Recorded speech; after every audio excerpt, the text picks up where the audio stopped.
करेंगे, लेकिन अभी मैं इतना ही, अभी के लिए इतना ही। Thank you Dinesh ji. मैं आज अजय शुक्ला जी साथ जुड़े हैं, उनको आमंत्रित करूंगा। दर्शक मित्रों, जी दिनेश जी। जी अजय जी, मैं एक दर्शक मित्रों को एक सूचना दे दूं, कल आपको एक बिल्कुल अलग प्रोग्राम मिलेगा न्यूज टाइम के ऊपर, जो शायद सोशल मीडिया पे थोड़ा सा अनोखा प्रोग्राम होगा। हमेशा हम 70 साल का रोना रोते रहे कि 70 सालों में क्या किया। 1947 में मेरी भारत की 76 वर्ष की सीरीज चल रही है, पार्ट 5 कल आएगा, देखना मत भूलिएगा। उसके अंदर कुछ ऐसा होने जा रहा है जो आपने आज तक कभी देखा नहीं होगा, सुना नहीं होगा।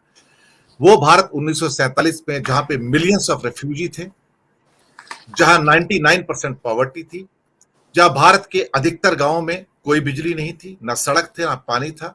भारत के अधिकतर शहरों में बिजली नहीं थी, मैं आपको बताऊं, पाठशाला और बाकी चीज की बात छोड़िए। और उसके बाद मैं आपको एक चीज बताऊंगा कि भारत का बजट 1947 से लेके 1963-64 तक जब तक पंडित जी जाते हैं कितना था, आपको हैरानी होगी।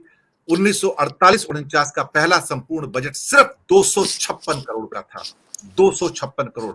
और उसके बाद बढ़ते बढ़ते 307 करोड़, 322 करोड़, 375 करोड़, 406 करोड़, 437 करोड़, और एक काम करना, मेरे एक दोस्त है लखनऊ यूनिवर्सिटी के प्रोफेसर हैं, शनिवार इतवार वो दिल्ली में रहेंगे।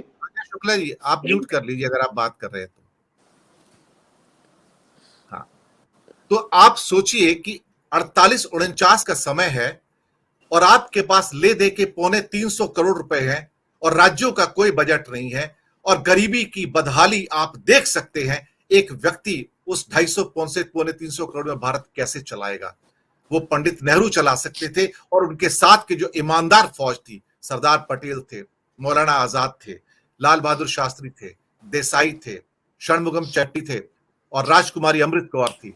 आप उनके जज्बे को देखिए, कैसे उन्होंने 250 करोड़ के अंदर भारत चलाया होगा, योजनाएं बनाई होंगी और उसके बाद सबका ध्यान रखा होगा।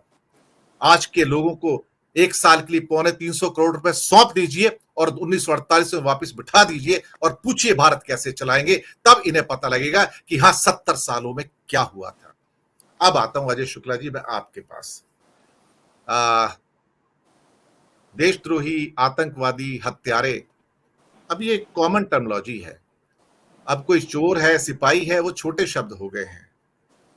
मुझे ऐसा लगता है कि अब हम एक ऐसे मुकाम पर आ गए हैं जहां पर ऐसा लगता है कि जैसे देश को विभाजित अगर हो भी जाएगा तो किसी की आंख से कोई आंसू नहीं गिरेगा।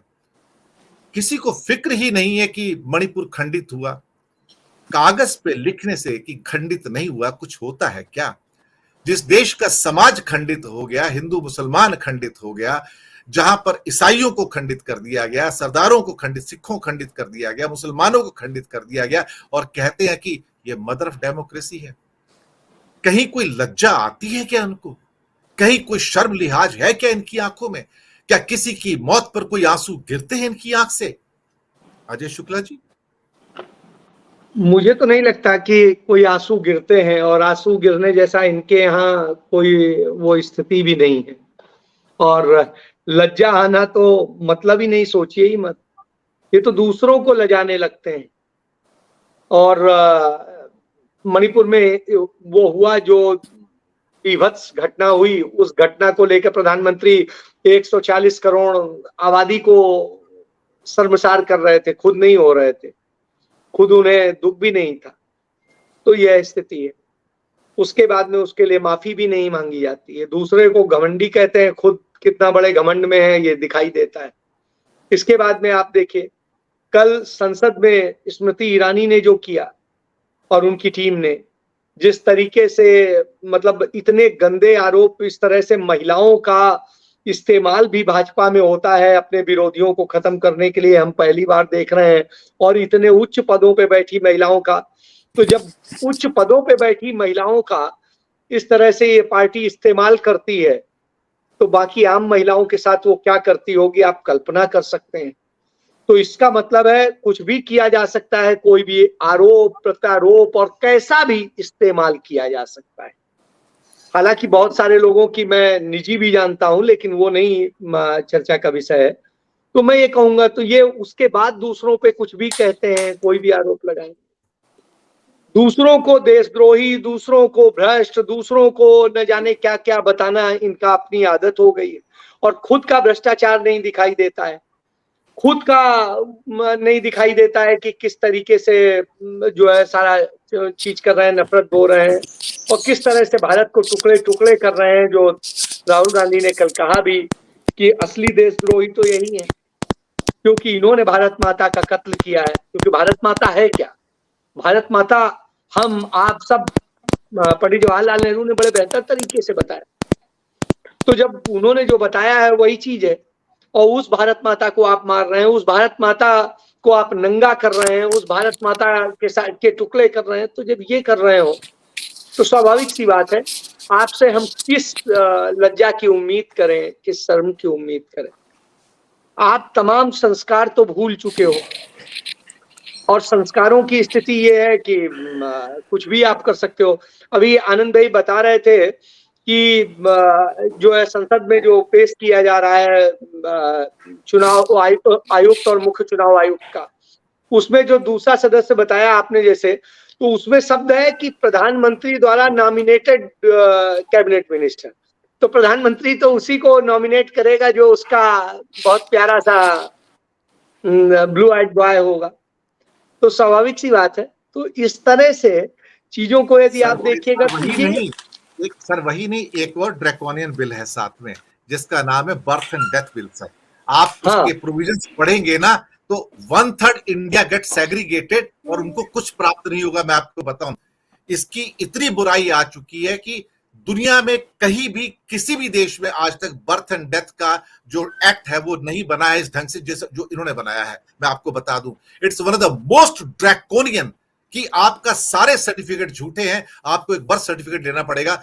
सर भारत की तो 80% आबादी के पास सर्टिफिकेट ही नहीं है सर। और जो मैं तो खुद कहता हूं मेरा अपना नहीं है, मेरा अपना नहीं है, मैं दूसरे की बात क्या कहूं है, मेरी पत्नी का नहीं है, बच्चों का जरूर बना हुआ है। Birth and death certificate is one of the most draconian law India has ever made after independence. मैं वही कह रहा हूं, मेरा नहीं है, मेरी पत्नी का नहीं है, मेरे पिताजी का नहीं था, मेरी माँ का नहीं था, तो मेरे भाइयों का भी एक भाई का है सिर्फ, छोटे वाले का, बाकी किसी का नहीं। तो इससे आप समझ सकते हैं कि किसी का है ही नहीं, मतलब हमारी पीढ़ी तक। तो वो स्थिति है। अब आप कुछ भी कहिए, कैसे भी कहते रहिए, सब कोई अस्पताल में तब होता नहीं था, बाकी की जरूरत होती नहीं थी। तो जो भी है मास्टर साहब के पास गए, लिख दिया जाता था तो वही लिख जाती थी। तो उसी तरह से चल रहा है पूरी व्यवस्था।